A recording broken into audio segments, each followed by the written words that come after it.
నమస్తే. ఈరోజు మా అతిథి మాజీ మంత్రి పరిటాల సునీతమ్మ. నమస్కారం మేడం. నమస్తే. ముందుగా ధన్యవాదాలు మేడం, మీరు రెండోసారి మాకు ఇంటర్వ్యూ ఇవ్వడం. ఇంకా ఇంతవరకు ఎవరికి ఇవ్వలేదు, జాపర్ అంటేనే ఇవ్వాలనిపించి ఇస్తున్నాను. థ్యాంక్ యూ, ధన్యవాదాలు మేడం.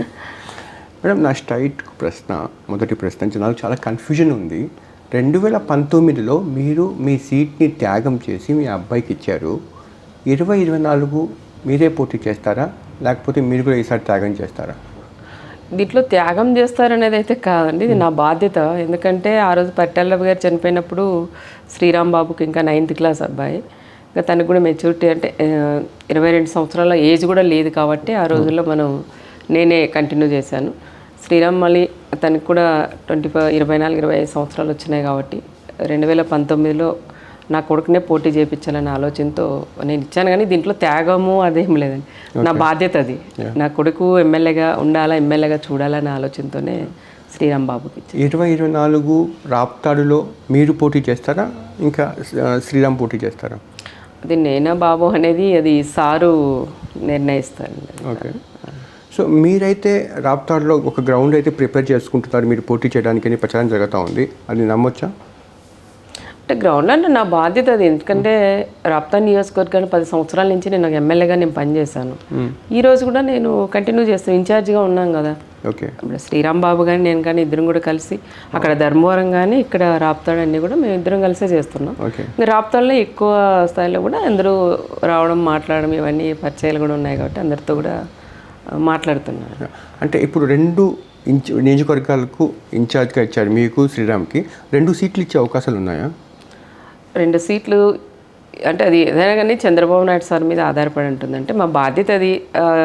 పరిటాలరావు గారు, ఎన్టీ రామారావు గారు ఉన్నప్పటి నుండి పరిటాలరావు గారు కూడా తెలుగుదేశం పార్టీలోనే ఉన్నాం. ఆ రోజు నుంచి ఈ రోజు దాకా ఆ పార్టీలోకి సేవ చేస్తున్నాం. ఎమ్మెల్యేగా ఉన్నాం, మంత్రిగా కూడా చంద్రబాబు నాయుడు గారు కూడా చేశారు. ఈ రోజు కూడా గవర్నమెంట్ పోయింది, ఎమ్మెల్యేలుగా ఓడిపోయినాం. ఇంట్లో కూర్చోకోకుండా సారు ధర్మవరం సీటు కూడా ప్రజలందరూ కూడా మాకు పరిటాల కుటుంబమే కావాలని వాళ్ళ కోరిక మేరకు చంద్రబాబు నాయుడు గారు కూడా పరిటాల కుటుంబం మీదే ఆ బాధ్యత కూడా పెట్టారు. అదే సార్ అయితే ఏ బాధ్యత పెట్టారో ఆ బాధ్యతలన్నీ కూడా మేము ఈరోజు శ్రీరాము అక్కడే ఉండి తను అన్నీ కూడా నెరవేరుస్తుంది. అంటే శ్రీరామ్ని ధర్మవరం పంపించడం అనేది పార్టీ అవసరం కాబట్టి అక్కడికి పంపించింది. తీరా సీట్ ఇచ్చే సమయానికి ఇంకో డబ్బులు పెట్టేవాడు వచ్చి నేను ఎక్కువ డబ్బులు పెడతాను, నాకు ఇవ్వని నియోజకవర్గం అంటే ఇంకా పార్టీకి సంబంధించిన అధిష్టానము వాళ్ళని కాదని, వాళ్ళ డబ్బుని కాదని మీకు ఇచ్చే అవకాశాలు ఉన్నాయా? ఈ కన్ఫ్యూజన్ జనాల్లో అయితే ఉంది. అంటే తెలుగుదేశం పార్టీ కానీ చంద్రబాబు నాయుడు సార్ కానీ ఏదో డబ్బులు ఇస్తే సీట్ ఇస్తారనేది అయితే లేదండి. మాకైతే అట్లాంటి ఆలోచన మా నాయకుడు చంద్రబాబు నాయుడు గారికి కూడా లేదు. కొంతమంది ఉండొచ్చు, మేము డబ్బులు ఇస్తాం, మాకు చిన్నబాబు చెప్పాడు, సార్ చెప్పారని. మా సార్ దగ్గరికి కానీ మా చిన్నబాబు దగ్గరికి కానీ ఇంతవరకు వాళ్ళు డోర్ తగ్గ కూడా వాళ్ళు టచ్ చేయలేదు. కానీ వాళ్ళు ఇక్కడ లోకల్గా ప్రచారం చేసుకునేది ఏమంటే ఏదో డబ్బులు ఇస్తాం, అంటే డబ్బులు ఇస్తే సీట్ ఇచ్చే పార్టీనా మా తెలుగుదేశం పార్టీ? మా బీదల పార్టీ మా పార్టీ తెలుగుదేశం అంటేనే. అంతేగాని వాళ్ళు రకరకాలుగా ఏదో అక్కడ కన్ఫ్యూజన్ చేయాలన్న ఆలోచనతో ఆ విధంగా చెప్తున్నారు. కానీ మా పార్టీలో అయితే అలాంటి ఆలోచనలు లేవు అని అనుకున్నా, ఉండవు. ఇప్పుడు క్యాడర్ కూడా పరిటాల శ్రీరామ్ ధర్మవరంకి వెళ్తే ఒక ఉత్సాహం వచ్చింది క్యాడర్ కూడా అని చెప్పి, అంటే శ్రీరామ్ కాబట్టి అప్పుడు వాళ్ళకు కొంచెం కన్ఫ్యూజన్ చేసే అవకాశాలు కనిపించట్లేదా ఈ ప్రచారం అయితే ఎప్పుడైతే శ్రీరామ్ ఎక్కువ ఒక 1 వీక్ ధర్మవరంలో గ్రామాల్లో తిరుగుతున్నారో అప్పుడు మాత్రమే ఇవన్నీ మెసేజ్లు వస్తాయి. కలుస్తున్నాం, డబ్బులు ఇస్తున్నాం, నేను కలిసి వచ్చాను, పలానా దగ్గరికి రమ్మన్నారు, పలానాతో మాట్లాడామని అంటున్నారు. కానీ అవన్నీ కూడా జనాలు కూడా ఎవరు నమ్మట్లేదండి. ఇంకా కొంతమంది అక్కడెక్కడైతే ఉన్నారు, కన్ఫ్యూజన్లో ఉన్నారు. ఆ కన్ఫ్యూజన్ కూడా వద్దు అని మేము కూడా ధర్మవరం నియోజకవర్గం ప్రజలకు కూడా తెలియజేస్తాం. ఇంకోటి, టీడీపీకి మొత్తం అధిష్టానానికి అన్ని జిల్లాలు ఒక ఎత్తు అయితే అనంతపురం జిల్లా ఒక ఎత్తు. ఎందుకంటే ఇక్కడ నాయకుల మధ్య సమన్వయం లేదు. వాళ్ళు ఇంటర్నల్గా గొడవలు జరుగుతూ ఉన్నాయి. ప్రభాకర్ చౌదరి వర్సెస్ జేసీ దివాకర్ రెడ్డి, జేసీ ప్రభాకర్ రెడ్డి వర్సెస్ జరుగుతూ ఉంది.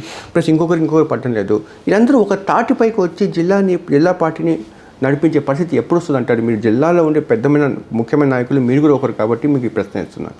మీరు అన్నట్ల జిల్లా నాయకత్వం అయితే చాలా లోపం ఉంది. ఎందుకంటే అందరూ కలిసి ఉంటేనే ఏదైనా మనం చేయగలము. ఎవరి వాళ్ళు ఇప్పుడు జిల్లాలు విడిపోయిన తర్వాత ఎవరి జిల్లా వాళ్ళు సపరేట్ అయినట్లా అట్లా అయినారు. కానీ మళ్ళీ ఎవరికైతే గొడవ లేదు, కానీ అందరూ కలిసే ఏదైనా ప్రోగ్రాంలు కానీ ఇవన్నీ కూడా చేస్తున్నారు. అంటే హలో అంతే, కానీ కూర్చొని మాట్లాడుకొని ఏదో ఈ విధంగా చేద్దాం, ఇట్లా చేద్దాం అనే వాళ్ళు అయితే ఎవరు కనిపించలేదు. ఇంతకుముందు ఉండింది, ఎందుకో మరి ఈ మధ్య కనిపించట్లేదు. జనసేన ఎక్కువ సీట్లు అడిగే క్రమంలో అనంతపురం జిల్లాలో కొన్ని సీట్లు కావాలని చెప్పి అడిగితే ఎలా ఉంటుంది? డిస్టర్బెన్స్ రాదంటారా ఇవన్నీ? వస్తున్నా అది ఇంక పెద్ద ఆయన చంద్రబాబు నాయుడు గారు తీసుకుంటారు, ఆయన నిర్ణయం మీదే ఆధారపడి ఉంటుంది. మెయిన్ ఆయన కదా, ఇప్పుడు పార్టీ రావాలా, చంద్రబాబు నాయుడు సీఎం కావాలా, సీఎం అయితే నీ రాష్ట్రం బాగుంటుందని ప్రతి ఒక్కరు కూడా ఆలోచన చేస్తే ఆయన ఏది చెప్తే అది వినేదానికి కూడా సిద్ధంగా ఉండాలి. ఎలా ఉంటుందంటే లోకేష్ అంటే లీడర్స్ని అందరినీ కలుపుకుని పోయడంలో, వాళ్ళ యొక్క ఆలోచనని తీసుకోవడంలో, వాళ్ళ యొక్క అభిప్రాయం తీసుకోవడంలో షేరింగ్ ఉంటుందంటే అతనికి అబ్బాయికి చేస్తాడు, అందరినీ కలుపుకొని పోయి వర్క్ చేసుకుంటాడు. అందరినీ కలుపుకొని పోతారు. ఎందుకంటే ఇప్పుడు ఎట్లా అయిందంటే పెద్దలకి చిన్నోళ్ళకి యూత్కిను మాలాంటి ఏజ్ వాళ్ళకి కొంచెం గ్యాప్ ఉంటుంది. ఆ గ్యాప్ కూడా లేకుండా ఫుల్ఫిల్ చేస్తాడు లోకేష్ బాబు. అంటే కొంతమంది సీనియర్లు కూడా కొంచెం బాగా కలుపుకొని పోయే రకంగా ఉందా లోకేష్కి? ఉందండి. అంటే బయటకి అందరూ అంటారు కానీ లేదు అది ఇదని, మేము పర్సనల్గా మేము డైరెక్ట్ చూస్తాం కాబట్టి అలాంటివి ఏం లేదు. అందరినీ కలుపుకొని పోయి అందరి సలహాలు కూడా తీసుకొని తను ఏదైనా వర్క్ చేస్తాడు. ఇంకోటి, వల్లభనేని వంశీ చంద్రబాబు నాయుడు గారి మీద కామెంట్ చేసిన తర్వాత మీరు విజయవాడకు వచ్చి ఒక వార్నింగ్ ఇచ్చారు, వల్లభనేని వంశీ కానీ కొడాలి నాని కానీ అంత అని చెప్పి. అప్పుడు ఆ వార్నింగ్ ఓన్లీ పొలిటికల్గానే అలాగనా, లేకపోతే మొత్తం వ్యక్తిగతంగా ఫ్యామిలీ పరంగా సంబంధాలు కూడా పూర్తిగా వాళ్ళతో తెంచుకున్నాం? ఆ రోజు నుంచి ఈ రోజు దాకా అయితే మేము మాట్లాడగానే ఏది లేండి. అంతకుముందు అయితే నేను మాట్లాడేదాన్ని, వంశీ కూడా ఫోన్ చేసి ఎప్పుడైనా పిల్లల గురించి ఇట్లా అడిగేవాడు, బాగానే ఉన్నారు. కానీ నాకెందుకో పెద్ద ఆమెని సారు భార్యని ఆ విధంగా మాట్లాడడం నాకు నచ్చలేదు. ఎప్పుడైనా ఏదైనా మాట్లాడినప్పుడు కూడా వంశీ వాళ్ళ భార్యకి కూడా నేను ఫోన్ చేసి చెప్పేదాన్ని, ఏదైనా మాట్లాడొద్దని చెప్పండి, ఏదైనా పార్టీ పరంగా ఉంటే ఏదైనా చూసుకోమని, కానీ రాజకీయంగా సార్ ఫ్యామిలీని డైరెక్ట్గా మీరు మాట్లాడేది కరెక్ట్ కాదు, మీరు కూడా చెప్పండి అని తను వాళ్ళ వంశీ భార్యకి కూడా నేను ఎప్పుడైనా మాట్లాడేదాన్ని. ఆమె ఏం చెప్పారండి? ఆమె కూడా మీరే మాట్లాడండి అక్క అని చెప్పేది. ఎప్పుడైనా ఫోన్ చేసి నువ్వే చెప్పండి అక్క మీరే గట్టిగా అని తను కూడా చెప్పేదాన్ని. తర్వాత మళ్ళీ మొన్న సార్ వాళ్ళు భార్యని మాట్లాడిన తర్వాత నాకెందుకో ఇంకా మాట్లాడలేదు ఆ రోజు, కట్ అయిన తర్వాత. ఎందుకంటే ఈ ఇంట్లో వంశీ తనకి మ్యారేజ్ కాకముందు నుంచి కూడా డైరెక్ట్ వచ్చి ఏదైనా వదన అది ఇది అని మాట్లాడి భోజనం కూడా పెట్టుకొని తినే అంత చొరవ ఉండింది ఇక్కడ. ఒక్కసారి ఆ సంఘటనతో తెగతెంపులు అయిపోయినా మాట్లాడలే, ఇంకా ఆ రోజు నుంచి మాట్లాడలేదు. కొంచెం మార్పు వచ్చిందని కనిపిస్తుందని అతనిలో, మళ్ళీ ఆ తర్వాత నుంచి పెద్ద కామెంట్స్ అని చేయట్లేదు కదంతా. ఏమో నేను కూడా పట్టించుకో, ఎవరైనా ఏ పార్టీ వాళ్ళన్నా కానీ పర్సనల్ దానికి పోకూడదు ఉంటాను. తెలుగుదేశం వాళ్ళు కానీ వైఎస్ఆర్ వాళ్ళు కానీ ఏదైనా ఉంటే రాజకీయంగా మనం కొట్లాడుకుందాం, డెవలప్ చేసే దాంట్లో మాట్లాడుకోవచ్చు. కానీ ఫ్యామిలీల గురించి చర్చించి ఫ్యామిలీలో ఎందుకు బయటకు తీసుకురావాలా పాపం. అసలు చంద్రబాబు నాయుడు గారి భార్య అంటే ఎన్టీ రామారావు కూతురండి, అలాంటి ఆవిడ మీద ఆ విధంగా మాట్లాడడం చాలా తప్పు. ఏంటి పార్టీ వ్యవహారాల్లో కూడా ఆమె జోక్యం చేసుకుంటారా? మేడం గారు ఎక్కడ కూడా పాపం తను కూడా బయటికి కూడా రాదు. మేము ఎప్పుడైనా ఇంటికి వెళ్ళినప్పుడు కూడా మంచిగా ఊరికే పిల్లలు ఫ్యామిలీ గురించి మాట్లాడుతుంది, కానీ రాజకీయాల గురించి మాత్రం ఎప్పుడు మాట్లాడారు. చాలా మంచి ఆవిడ. బ్రాహ్మణి గారు కూడా భవిష్యత్తులో రాజకీయాలు వచ్చే అవకాశాలు ఉన్నాయండి? వాళ్ళ ఫ్యామిలీ కదా, మనకి అంత పెద్దది. ఇప్పుడు రాప్తాడు విషయానికి వస్తే, రాప్తాడులో టీడీపీ గెలిచినా వైసీపీ గెలిచినా రాప్తాడు వాసులకు ఏం పెద్దగా న్యాయం జరగట్లేదు, వాళ్ళ సమస్యలు తీరట్లేదు అనేది ఒక అసంతృప్తి, అసహనము జనాల్లో లేదంటారా? జనాల్లో అయితే నేను ఎమ్మెల్యేగా ఉన్నప్పటి నుంచి నాకు వచ్చే ఫండ్స్ కానీ నేను తీసుకొచ్చి కూడా నేను చేశాను. తర్వాత నేను కూడా అనుకునేది గవర్నమెంట్ వస్తే ఇవన్నీ కూడా అభివృద్ధి చేయాలని నాకు కూడా ఒక కోరిక ఉండేది. ఆ కోరిక మేరకే తెలుగుదేశం ప్రభుత్వం వస్తుంది, చంద్రబాబు నాయుడు గారి ఆశీస్సులతో నాకు మంత్రి పదవి వచ్చింది. మినిస్టర్ అయిన తర్వాత నేను కూడా ఒక అదృష్టంగా నేను కూడా భావించాను. రాప్తాడు నియోజకవర్గం ప్రజలకి న్యాయం చేశానని నాకు కూడా ఒక తృప్తి. ప్రజలకే కాకుండా గ్రామాలన్నీ కూడా అభివృద్ధి కూడా చేశాను. ఎక్కడికన్నా వెళ్ళండి, ఏ రోడ్డు మీద అయినా నడవండి, అదంతా ఎవరు వేశారని చెప్తే తెలుగుదేశం ప్రభుత్వంలో పరిటాల సునీత అనే చెప్తారండి. వైఎస్ఆర్ పార్టీ వాళ్ళు చెప్తారు, మా పార్టీ వాళ్ళు ఎట్లా చెప్తారు, ఆ పార్టీ వాళ్ళు కూడా అడగండి. మా పార్టీ వాళ్ళు వద్దు, వైఎస్ఆర్ పార్టీ లీడర్లే ఫోన్లు చేసి అడగండి, ఎవరు ఇదంతా డెవలప్ చేసిందంటే సునీతమ్మే అంటుంది. వాళ్ళు ఈ ప్రభుత్వం వచ్చిన తర్వాత అక్కడక్కడ బండలన్నీ శిలా పథకాలు పగలగొట్టి సునీతం పేరు లేకుండా చేసిండొచ్చు, కానీ నడిసే రోడ్లన్నీ కూడా పరిటాల సునీతమ్మ ఇచ్చింది అని కూడా ప్రతి ఒక్కరు కూడా గుర్తుపెట్టుకున్నారు. అంటే ఇంకో ప్రచారం కూడా ఏంటంటే, వాస్తవం మీరు చెప్పాలి, 2019లో శ్రీరామ్ కాకుండా సునీతమ్మ ఉండి ఉంటే గెలిచే అవకాశాలు మెండుగా ఉండేదని చెప్పి కూడా కొంత మీ రాప్తాడు నియోజకవర్గంలో టీడీపీ క్యాడర్లో ఒక అభిప్రాయం ఉంది లేదా? ఎలాంటి గాలి అది జగన్మోహన్ రెడ్డి కూడా పాదయాత్ర చేయడం, ఏదో ఒక్క ఛాన్స్ అనడం, తర్వాత ఇక్కడ ఎమ్మెల్యే రాప్తాడు ఎమ్మెల్యే తెలివైనాడు, అతి తెలివి, దొంగ తెలివి అంటారు. ఆ తెలివితో దాదాపు 30,000 ఓట్లు దొంగ ఓట్లు చేర్పించినారండి. ఆ ఓట్ల ద్వారా 30,000 ఓట్లు వాళ్ళు చేర్పించినా కేవలం గెలిచినది 25,000 ఓట్లతోనే వాళ్ళు, ఇంకా 5,000 ఓట్లు అవి కూడా తెలుగుదేశానికే పడినాయి. ఆ ఓట్ల ద్వారా వాళ్ళు గెలిచారు కానీ ఏదో గెలపని అనుకుంటున్నారు. అది ప్రజలందరికీ కూడా తెలుసు. ఈరోజు పేపర్లో చూడండి, ఎక్కడ చూసినా కూడా రాప్తాడ్ నియోజకవర్గంలో ఎక్కువ ఓటర్స్ చేర్పించినది ఏ నియోజకవర్గం ఉందంటే రాప్తాడ్ నియోజకవర్గం అనే మన పేపర్లో కూడా వచ్చిందండి, స్టేట్ పేపర్లో కూడా. ఆ విధంగా డబుల్ ఓట్లు కానీ అన్ని దొంగ ఓట్లు చేర్పించారు కాబట్టి ఈరోజు గెలిచారు. లేకపోతే నా కొడుకే ఎమ్మెల్యే. ఈరోజు మేము గెలవకపోయినా ఎమ్మెల్యేగానే మేము పనిచేస్తున్నాం. ఇప్పుడు వైసీపీ వాళ్ళు మొత్తం రాప్తాడ్ కోసం ఒక 3 ప్రాజెక్ట్స్ అనౌన్స్ చేశారు, పేరూరుకు సంబంధించి ప్రాజెక్ట్స్. ఈ 3 ప్రాజెక్ట్స్ అనౌన్స్ చేసిన తర్వాత వాళ్లకు నెక్స్ట్ గెలవడానికి అవకాశాలు మెరుగుపడ్డాయని అనుకుంటున్నారా? ఇరిగేషన్ సంబంధించిన 3 ప్రాజెక్టులు అంటే పేరూరు అప్పర్ పెన్నార్ ప్రాజెక్ట్కి సార్ చంద్రబాబు నాయుడు గారు ఉన్నప్పుడు 803 కోట్ల రూపాయలు శాంక్షన్ చేశారండి. దాంట్లో పుట్టకనానికి కూడా ఉంది. సోమరాన్పల్లి రిజర్వాయర్ ఒకటి, పుట్టకన్నం ఒకటి, 2 రిజర్వాయర్లకు ఇచ్చారు సార్. సేమ్ పేరూరు ప్రాజెక్ట్కి ఎంత వాటర్ పడుతుందో అంత వాటర్ ఉండేదానికి. ఇక్కడ పుట్టకన్నము ఒక ఇచ్చిన అమౌంట్ ఇది క్యాన్సిల్ చేపించి ఆ అమౌంట్ తీసుకొని 3 ప్రాజెక్టులు పెట్టావు. సరే, నువ్వు సంతోషం, నువ్వు తీసుకురావాలనుకున్నా చేసావు.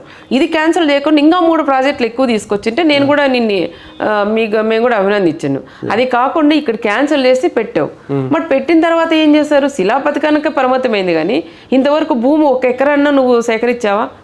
ఇంతవరకు చేయలేదు. మీ సీఎం గారిని ఇటు పిలిపిస్తే ఆయనకి చెవులో ఊది ఏదో చెప్పేసి అనౌన్స్ చేశారు. అంటే చేసి దాదాపు 8 నెలలు అవుతుంది, ఇంతవరకు 1 రూపాయి లేదే. 1 ఎకరా భూమి మీరు సేకరించలేదే. మరి నువ్వు 3 ప్రాజెక్టులు ఎట్లా కడతావు? మా నాయకుడు చంద్రబాబు నాయుడు గారు ఇచ్చింది అమౌంట్ తీసుకొని పోయి నువ్వు అక్కడ పెట్టావు. అది చేయకపోతే పేరూరు ప్రాజెక్ట్కి నిధులు ఇచ్చినారు. మేము దాదాపు 70% వర్క్ అయిపోయింది. మరి ఆ వర్క్ కూడా కాంట్రాక్టర్లతో పట్టుకొని ఎందుకు నువ్వు క్లియర్ చేయలేకపోతున్నారు? ఎంతసేపు నీకు కర్ణాటక నుండి తీసుకురా, హ్యాపీ తీసుకొచ్చా. మరి ఈ ప్రాజెక్ట్ కూడా పూర్తి చేస్తే నీకు ఎప్పుడు కూడా సంవత్సరం నీకు నీళ్ళు వస్తాయి కదండి. అది కాకోకుండా ఈ ప్రాజెక్ట్ కూడా పూర్తి కూడా చేయలేకుండా ఇది కూడా ఆపేశారు. అంటే మీరు పదే తోపుదుర్తి ప్రకాష్ రెడ్డి వాళ్ళ బ్రదర్స్ సెటిల్మెంట్ చేస్తున్నారు హైదరాబాద్లో, అనంతపురంలో, అది బెంగళూరు అనంతపురం హైవేలో కూర్చొని, దాబాలో కూర్చొని అని చెప్పి అలిగేషన్ చేస్తూ ఉన్నారు కదా టీడీపీ. ఇవి కూడా రాజకీయంగా దుమ్మెత్తిపోసే విషయాలన్నా, లేకపోతే ఏమాత్రం అథెంటిసిటీ ఉందంటారా? 100% వాస్తవాలండి. విశాఖపట్నంలో అక్కడ చేశారు, అక్కడ చేసి అక్కడ కూడా భూదందాలు, అదే ఒక రియల్ ఎస్టేట్లో అక్కడ ఏదో గొడవ కూడా జరిగింది. నేను కొట్టారనేది కూడా చెప్తున్నారు బయటికి. ఎమ్మెల్యేని కాదు, వాళ్ళ బ్రదర్ని, రాజారెడ్డి అని, ఆయన కూడా కొట్టారు అక్కడ జరిగింది. తర్వాత ఇక్కడ అనంతపురం నుంచి పెనుగొండ దాకా హైవే అంతా కూడా రియల్ ఎస్టేట్ భూములన్నీ. ఇంకెక్కడన్నా భూమిలో ఏదన్నా తగాదా ఉంటే వాళ్ళని కూర్చోబెట్టి మాట్లాడడం, అది కొట్టేయండి. అనంతపురం చుట్టూ కూడా వాళ్ళు చేసుకున్నారు, హైదరాబాద్లో చేస్తున్నారు. ప్రతి ఒక్క చోట కూడా వాళ్ళు ఈ 3.5 సంవత్సరం దోసుకునేది తప్ప ప్రజలకు ఏం చేస్తానని. అంటే ఒకవేళ అదే నిజమైతే ఈరోజు సోషల్ మీడియా యాక్టివ్ అయిన తర్వాత ఏది కూడా దాచే పరిస్థితి లేదు. అంటే ఏదో ఒకటి ల్యాండ్ సెటిల్మెంట్ చేస్తూ ఉంటే నష్టపోయిన బాధితులు ఉంటారు, వాళ్ళు ఎందుకు ఒప్పుకుంటారు? వాళ్ళు వీడియో తీసి సోషల్ మీడియాలో పెట్టి ప్రచారం చేయొచ్చు కదా, ఎమ్మెల్యే మాకు ఈ విధంగా వేధిస్తున్నారు అనేది. అలాంటి ఇన్సిడెంట్స్ ఎక్కడ బయటకు రాలేదు కదా. కూడా వస్తున్నాయి. వాళ్ళ ప్రకాష్ రెడ్డిది తక్కువగానే వాళ్ళ అన్నలు మాత్రం ఎక్కువ చేస్తున్నారు. వాళ్ళన్న రాజారెడ్డి కూర్చొని సెటిల్మెంట్, వాళ్ళ పోలీసు డిపార్ట్మెంట్ కూడా కొంచెం సపోర్ట్ ఉంది, వాళ్ళని కూర్చోబెట్టుకునే చేస్తున్నారు. ఇప్పుడు ఒక 1 crore ఉంటుంది ల్యాండ్, అది దాదాపు 50 లక్షలకి ఇమ్మని డిమాండ్ చేయడం, లేదంటే మిమ్మల్ని కేసులు పెడతాం, రౌడీ షీటర్ ఓపెన్ చేస్తాం, పీడీ యాక్ట్ కింద లోపలికి పంపిస్తాం బెదిరించడం, వాళ్ళతో రాపించుకోవడం. అంటే ప్రధానంగా ఒక అలిగేషన్స్ ఏంటంటే, అంటే టీడీపీ వాళ్ళు ఉన్నప్పుడు కూడా భూదందాలు చేసుకున్నారు రాప్తాడు చుట్టుపక్కల ప్రాంతం, ఎందుకంటే బెంగళూరు హైవే కనెక్ట్ ఉంటుంది కదా అని చెప్పి. వైసీపీ వాళ్ళకి సంబంధించినవి భూదందాలు చేసుకున్నారని చెప్పి అలిగేషన్స్ వస్తున్నాయి. కానీ భూదందాలు చేసుకుని నాయకులు పెరుగుతున్నారు తప్ప జనాల యొక్క జీవన విధానంలో మార్పు రావట్లేదు, వాళ్ళ యొక్క ఆర్థిక స్థితి మెరుగుపడడం లేదు అసలు. వైఎస్ఆర్ దాంట్లో భూదందాలు చేసుకున్నారని, తెలుగుదేశం దాంట్లో అయితే భూదందాలు చేసుకున్న వాళ్ళు ఎవరు కూడా లేరని మా కార్యకర్తలు, మన లీడర్లు అడిగని చెప్తారు. అని చిన్నవి ఏదైనా చేసుకోండొచ్చు, అంతేగాని వీళ్ళలాగా దౌర్జన్యం చేసి వాళ్ళ భూములు అక్కడ వీళ్ళు భూములు జనానికి ఏదైనా ఉంటే డబ్బులు కట్టి వాళ్ళు ఎవరైనా చేసుకోండొచ్చు. నేను అసలు లేదని నేను కూడా చెప్పను, ఎవరైనా చేసుకోండొచ్చు. ఓకే, అంతేగాని ఇప్పుడు నేను ఎంతసేపు పరిటాల కుటుంబం, ఇప్పుడు నేను మినిస్టర్గా ఉన్నప్పుడు చూస్తున్నాను, పరిటాల కుటుంబం గురించి మాట్లాడడం తప్ప ప్రజలకి ఏం చేద్దామని ఒక్కరు కూడా ఆలోచన చేయలేదు.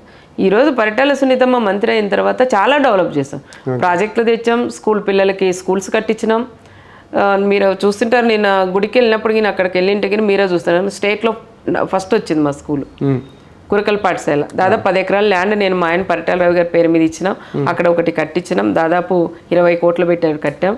అక్కడ కూడా గర్ల్స్ది చాలా బాగున్నాయి. అలాంటి స్కూల్స్ కూడా చాలా వరకు మేము డెవలప్ కూడా చేసాం. డెవలప్ చేసిన దాంట్లో సార్ తర్వాత మేమే అన్న మా నియోజకవర్గమే బాగా డెవలప్ చేసాం. ఎక్కడ కూడా ఇంకా వీళ్ళు ఇప్పుడు కూడా వాళ్ళు రోడ్లు వేస్తున్నాం, అది చేస్తున్నాం, ఇది చేస్తున్నాం అని చెప్తుండేటివి నేను కట్టించింది దానిలో. ఓకే, వాళ్ళు నా శిలా పథకం వాళ్ళు కట్టి మళ్ళీ వాళ్ళు కొత్తగా అతికించుకుంటారు. వాటర్ ప్లాంట్లు నేను 120 పెడితే దాని కలర్లు మార్చేసి మళ్ళీ శిలా పథకాలు అతికించుకుంటారు. ఈ రోజు కూడా 35 రోడ్లు మా గవర్నమెంట్లో శాంక్షన్ అయినాయి, మా పేరు మీదే ఉన్నాయి. అది కూడా వాళ్ళు చేయక మేము చేయక ఆగింటే మళ్ళీ వేరే కాంట్రాక్ట్ పెట్టి ఇప్పుడు మళ్ళీ చేస్తున్నారు. దానికి భూమి పూసి వీళ్ళే చేస్తున్నారు. ఆ వర్కులన్నీ మా ప్రభుత్వం ఉన్నప్పుడు నేను మంత్రిగా ఉన్నప్పుడు శాంక్షన్ అయిన పనులే ఈరోజు నువ్వు చేస్తున్నావు, కానీ కొత్తగా నువ్వు తెచ్చింది ఏం లేదు. ఈ మధ్య సోషల్ మీడియాలో వాట్సాప్లో కానీ ఫేస్బుక్లో కానీ అదేవిధంగా యూట్యూబ్లో కానీ మీకు పోలీసులకు ఒక ఘర్షణ వాతావరణం కనిపిస్తూ ఉంటుంది. పోలీసులు మీ మీద అరవడము, మీరు పోలీసులు మీకు కేకలు వేయడము, ఇది జరుగుతూ ఉంది. ఎందుకు జరుగుతూ ఉంది? ఒక యుద్ధ వాతావరణం కనిపిస్తూ ఉంది అనంతపురం జిల్లాలో. అనంతపురం జిల్లాలో ఎక్కడా లేదన్న. ఒక రాప్తాడ్ నియోజకవర్గం ఏంటంటే రాయదుర్గం ఉంటుంది. రాప్తాడ్ నియోజకవర్గంలో పోలీసులు అంటే మాకే గౌరవమే, ఆ డ్రెస్ అన్న మాకే గౌరవమే. వాళ్ళకి మాకి ఏది కక్షలు ఏమీ లేవు. అంటే వాళ్ళకి పొలిటికల్ ఇంట్రెస్ట్ ఏమి ఉండవు కదా, అకార్డింగ్ టు కేసు లా వాళ్ళు వెళ్తూ ఉంటారు. అవును, మాకి వాళ్ళకి ఏం లేవు, కానీ వాళ్ళకి ప్రెజర్ ఎక్కువ ఉందండి. ఇక్కడ ప్రకాష్ రెడ్డి అనే వ్యక్తి వాళ్ళ ప్రెజర్ చేయడం, సునీతమ్మ వస్తుంది పర్మిషన్ లేదండి. కనీసం అన్న తోపుదుర్తిలో ఒక మనిషి చనిపోతే చూడడానికి వెళ్తా అంటే నన్ను చూడడానికి వెళ్ళలేదు. వెంకటాపురం నుంచి వాళ్ళ ఊరు దాకా డిఎస్పీ స్థాయి నుంచి సిఐలు, ఎస్ఐలు, 4 ఎస్ఐలు అందరూ వెహికల్స్ అక్కడక్కడక్కడని పెట్టుకున్నారు పోకూడదు అని. అంటే మనుషులు చనిపోతే కూడా మాట్లాడిచ్చేపోకూడదా? మా కార్యకర్త సర్పంచ్గా నిలబెట్టింటే ఓడిపోయాడు, ఆయనకి హెల్త్ బాగాలేకుంటే కూడా మేము కూడా బెంగళూరులో నేనే చూపించిన, చనిపోతే ఆ మనిషిని చూడడానికి కూడా పంపించలేదు. ఏమంటే గొడవలు చేసేకపోతారండి. మనిషి చనిపోతే కూడా చూడడానికి పోకూడదు. ఏదైనా ఒక ప్రోగ్రామ్కి పోతే చూసేయకూడదు. అంటే అలాగా మీరు పోలీసుల మీద కూడా ఒక ఘర్షణ వాతావరణానికి వెళ్తే, అంటే మిమ్మల్ని మీ పక్కన ఫాలోయింగ్ ఉండేవాళ్ళు వందలాది మంది, వేలాది మంది ఉంటారు. సో వాళ్ళు కూడా ఆవేశానికి గురయ్యారు అనుకుంటే అక్కడ లా అండ్ ఆర్డర్ ప్రాబ్లం రాదంటారా? ఎవరో ఒకటి తగ్గాలి కదా అక్కడ. మేము అంటే వాళ్ళ మీద యుద్ధానికి ఏం పోలేదు. ఎందుకంటే వాళ్ళు ఎప్పుడైతే మీరు వెళ్ళకూడదు చెక్ పోస్ట్ పెట్టేస్తారు రామగిరిలో. అంటే పరిటాల సునీతమ్మ గారికి ఉండే మాస్ ఫాలోయింగ్ కానీ, మీరంటే అభిమానం కానీ అలా ఉంటారు జనాలకంతా అని చెప్పి, మీరు అటువంటి సిచ్యువేషన్లో ఇంకొంచెం తగ్గగలిగితే ఇంకా బాగుంటుంది కదా. అంటే పోలీసులు మీ గొడవ దిగడం వల్ల వాళ్ళు ఏదైనా అదుపు తప్పే పరిస్థితి లేదా మీ దగ్గర, మీ చుట్టూ ఉండేవాళ్ళు? మా దగ్గర ఉండేవాళ్ళు అదుపు తప్పేదానికి కూడా ఉన్నారు, కానీ నేను కంట్రోల్ చేసుకుంటాను. ఎందుకంటే అనవసరంగా కేసులు ఇవన్నీ వద్దని నేనే ఒక అడుగు వెనక్కేస్తాను. ఇంకా ఒకసారి 2 సార్లు ఇస్తాము, ఇంకా మళ్ళీ వాళ్ళు ఏం కదా, మా వాళ్ళే చెప్తా అంటారు, మా కార్యకర్తలు, మా లీడర్లు. ఈ మధ్య పరిటాల రవీంద్ర స్టేడియంని పేరు కూడా మార్చారని చెప్పి గొడవ జరిగింది అక్కడ అంత చెప్పి, ఆ పేర్లు తీశారని చెప్పి, ఏంటి ఆ ఇష్యూ ఏంటి యాక్చువల్గా? పరిటాల రవి ఆ స్టేడియం పేరు పరిటాల అనేది 4 అక్షరాలు ఉండకూడదంట ఎమ్మెల్యే వాళ్ళకి. వాళ్ళు చెప్పడం, ఈ కింద వాళ్ళు తీయడం. ఈ ఆఫీసర్లు అయితే ఇంకా అర్థమని ఆఫీసర్లు నిలబడి తీసేస్తారు. అక్కడ గొడవ చేస్తే ఏమంటారు, డిఎస్పీ స్థాయిలో నుండి వచ్చేసి మేడం మాకు 1 వారం రోజులు టైం ఇవ్వండి, మేము పెట్టిస్తాం, ఇది తప్పు అని చెప్తారు. కానీ 1 వారం రోజులు కాదు కదా, ఇప్పటికి దాదాపు 3 సంవత్సరాలు అయింది పెట్టలేదు. కుంటిపై దగ్గర అక్కడ తెప్పోత్సవం చేసినప్పుడు కానీ సొంతంగా తెప్పోత్సవం చేసాం. వర్క్ అన్ని జరిగినప్పుడు చంద్రబాబు నాయుడు గారి కోసం నీరు చెట్టు ప్రోగ్రామ్ అక్కడ అరేంజ్ చేస్తే పెద్ద పైలాన్ కట్టాం. పైలాన్ కట్టి చంద్రబాబు నాయుడు గారి ఫోటోను మరి పరిటాల గారు అన్నీ చేసాం, మినిస్టర్ గారు అవన్నీ, అది కూడా పగలగొట్టారు. అక్కడే ధర్నా చేసాం. అక్కడ ధర్నా చేస్తే మేము చేయిస్తాం, క్లియర్ చేయిస్తామని చెప్పారు, కానీ ఇంతవరకు అది కూడా చేయలేదు. ప్రతి చోట నా పేర్లు తీసేయడం తప్ప వాళ్ళకి వేరే అది లేదు. అంటే వాళ్ళు జగన్మోహన్ రెడ్డితో స్టార్ట్ అయింది, వస్తేనే ఏంటో బిల్డింగ్స్ అన్ని పగలగొట్టడం, వీళ్ళు కూడా అదే చేశారు. ధన్యవాదాలండి. ఇది పరిటాల సునీతమ్మ గారితో జరిగిన ఒక షార్ట్ ఇంటర్వ్యూ కరెంట్ పాలిటిక్స్ మీద. మరో వారం మరో అతిథి కలుద్దాం. చూస్తూనే ఉండండి ఇట్లు మీ జాఫర్. నమస్తే, నేను మీ జాఫర్. మీకు నేను మా టీం చేసే వర్క్ నచ్చితే మీరు సబ్స్క్రైబ్ చేయడం మర్చిపోవద్దు. సబ్స్క్రైబ్ చేయడంతో పాటు పక్కన ఉండే బెల్ ఐకాన్ కూడా ప్రెస్ చేయండి.